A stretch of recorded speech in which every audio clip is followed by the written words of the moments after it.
Au nom d'Allah, le tout miséricordieux, le très miséricordieux, louange à Allah, et que la prière et le salut soient sur le messager d'Allah, sur sa famille, ses compagnons et ses suiveurs avec bienfaisance, jusqu'au jour de rétribution. Ceci est la traduction d'une parole extraite du cours de l'érudit savant Cheikh Dr Salih Al-Fawzan, qu'Allah Ta'ala le préserve, de son explication sur le poème de As-Safarini, rahimahullah. En particulier, ceci est le commentaire du Cheikh Salih Al-Fawzan sur un vers qui se conforme à l'une des thèses des Asha'ira, comme quoi Allah peut châtier l'obéissant qui n'aurait commis aucun péché, et qu'il se peut qu'il accorde les jouissances et les délices aux désobéissants. Ce qui est complètement faux selon la croyance des gens de la Sunna et du groupe. Et vous trouverez sur notre chaîne Telegram, après la traduction de cet audio du Cheikh Al-Fawzan, hafidahullah, un autre audio d'un certain Mohammed Nazir, qui travaille sous la bannière d'une plateforme appelée Dinul Qayyima. Dans son audio, il y a la présentation et l'enseignement de cette thèse ash'arite aux gens qui les suivent, aux gens qui suivent cette plateforme et cet individu. Je reviendrai donc sur le cas de Mohammed Nadir et de Dinul Qayyima après la parole de Cheikh Salih Al-Fawzan, qu'Allah Ta'ala le préserve. Le Cheikh dit: la parole de l'auteur. Il est possible que le Seigneur possesseur punisse les hommes sans aucun péché ni crime commis. Ceci est une parole incorrecte. Elle est en conformité avec la voie de la secte des Asha'ira, qui renie la sagesse dans les axes d'Allah Jalla wa Ala. Ils disent: Allah fait par simple volonté universelle, bimashi'atihi faqat, par simple volonté universelle, sans qu'il y ait de sagesse derrière l'acte.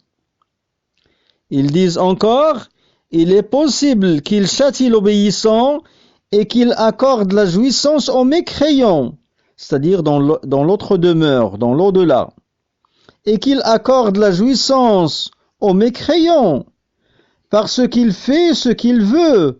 Fin de leur parole. Voici donc ce qu'ils disent.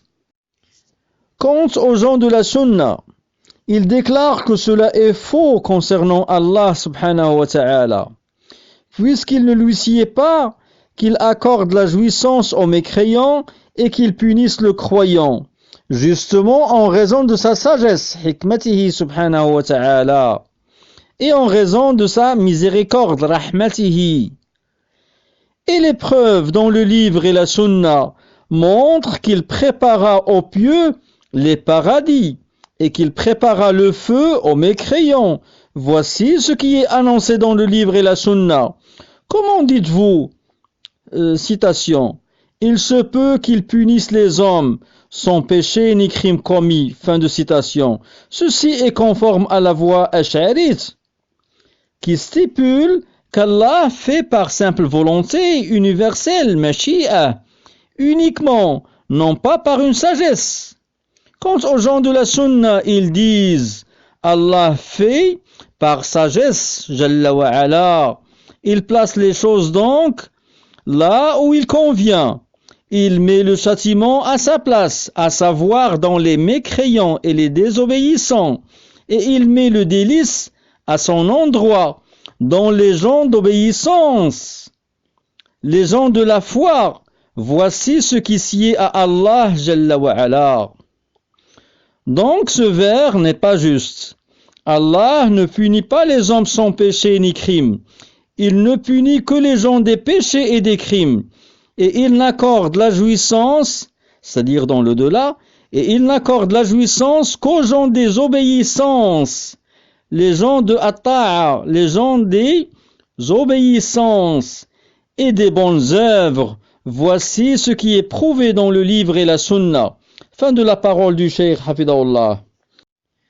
Et pour revenir au cas de Mohammed Nazir et de la plateforme Dinul Qayyima, je les invite à at-tawba à Allah Jalla wa Ala, au repentir à Allah subhanahu wa ta'ala, Et je les mets en garde contre l'opiniâtreté et l'orgueil qui ne conviennent nullement aux simples musulmans, et à plus forte raison, ils ne conviennent nullement à celui qui affiche un objectif d'enseignement et d'appel à Allah Ta'ala.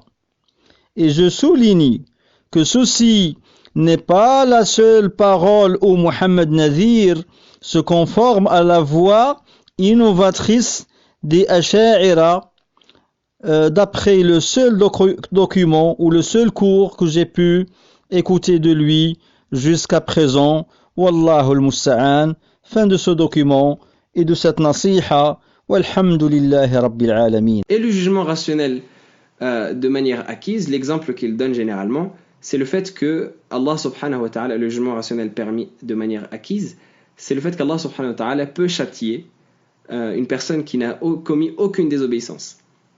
Même si, au premier abord, la raison peut le nier. Parce que notre raison va dire que si Allah subhanahu wa ta'ala châtie, c'est pour une chose.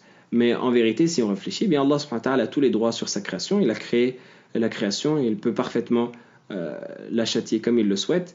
Donc le fait qu'Allah subhanahu wa ta'ala châtie une personne qui n'a commis aucun péché, bien ça c'est un jugement rationnel qui va être acquis. On a besoin d'une certaine réflexion pour y arriver, mais au final c'est un jugement qui est permis.